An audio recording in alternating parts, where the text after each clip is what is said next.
kakati ate ebyo bibadde byakagwa kati ate nekiwandiko nekifuluma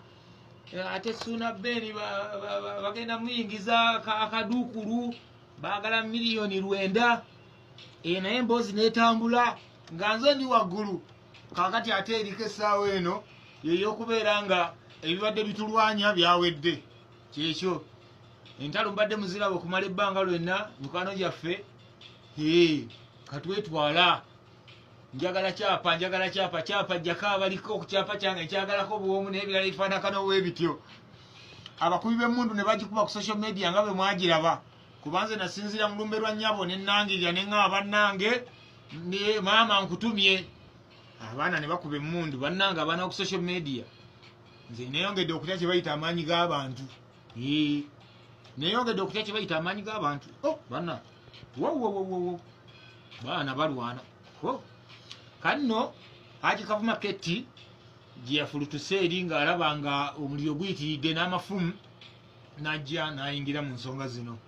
Haji Kavuma Keti azikutte ekisajja kikulu bwetyo ne tutuula wamu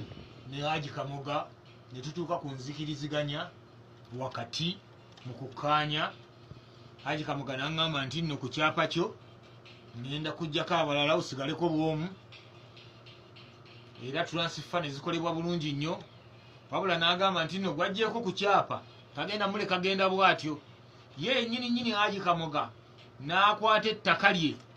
lyalina ku Gayaza Road ekiteetikka n'alikwata n'aliwa omuwala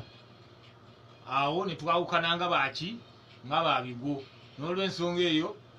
nebano gyaffe abadde bagamba tulajanya kalina yaffe kati kalina yaffe tekyali kagigoberera tekyali kagitunuulira nze njitunuulira nammwe bafaani bange kubanga siina gwe nnyinza kugaana kujjayo waka bagamba abange waka babeera waggule mujje tewaliyo omugozo bano gwonna gye ndi mbeerayo nzekka byebyo nno emboozi nene nnyo siyinza na kugyongerako ndala gwemanya kimu nti nno ebibadde bitutaakayanya biwedde olwaleero ekyapa kyaffe tukiriko ffekka n'ababadde bakiriko nabo kati balina ekyabwe Haji Kamoga byonna yabikozeeko mubeere bulungi nkomawo.